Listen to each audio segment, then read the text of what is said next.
Baina, bueno, hori, dana azkenen Pantera Rosa izena eta hori Pantera Rosa dator pelikulatik, ez? Hori pelikula diamante bat uste zela, ez? Hori da, Pantera Rosa diamante bada, diamante bati deitzen zaio, eta kasu hontan marrazki bizidun hau kasualitatez jaiotako pertsonai bada, kreditu hasierako eta bukaerako kreditutarako sortutako animazio bat esan genezake.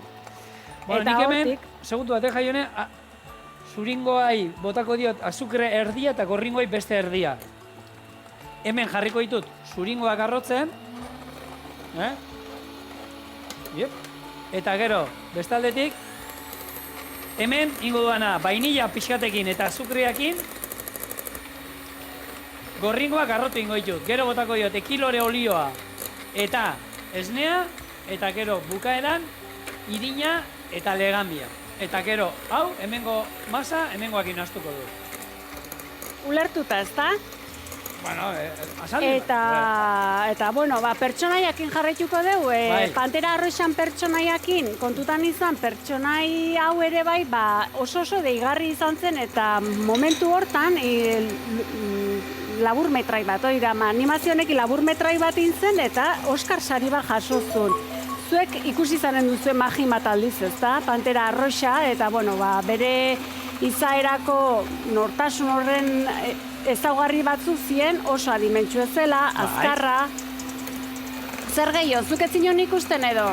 Ni Pantera Rosa gutxi, egin oso Pantera Rosa zaldia. Lehen, pasteltxotik hasita... Jatekoa ez, egia pertsonai ez. Baina marrazki bizunak. Bueno, suerte handia zeukan, eta, bueno, baina... Bueno, azkarra zelako, sortea hemen ez dakit, hola etortzen den zerutik. Azkarra izan behar da eta jakin behar da hartzen, ezta? Ni gehiago nintzen, txikitan, marrazki bizidunetan, busbuni gustatzen zitzaidan, papioa jaten zuelako.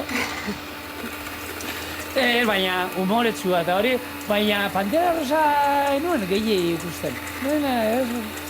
Baina zu Pantera Rosa ez duzu ezagutu, ez? O bai? Marrazki bizidunetan? Noski bai, ez gero ez dakit bere ondan bazion olako detektibe txiki bat, ez da? Bai. Gabardinakin, txapelakin... Baina hori da pelikulatik hartzea da, ez? Detektibe ez da pelikulakoa? Bai, baina marrazki bizidunetan ere. Eta honen remake bat egin zen, 2006-en ere Pantera Rosan pelikula bat egin zen, bai, estreinatu zen, ez pentsa dela, oen dela zenbat urte, 40? 6. Bueno, pasteltxoa. Hori da, beste 1973 estreinatu zen. Pero eta zazpi pasteltxoa. 6 ni dauzketa urten.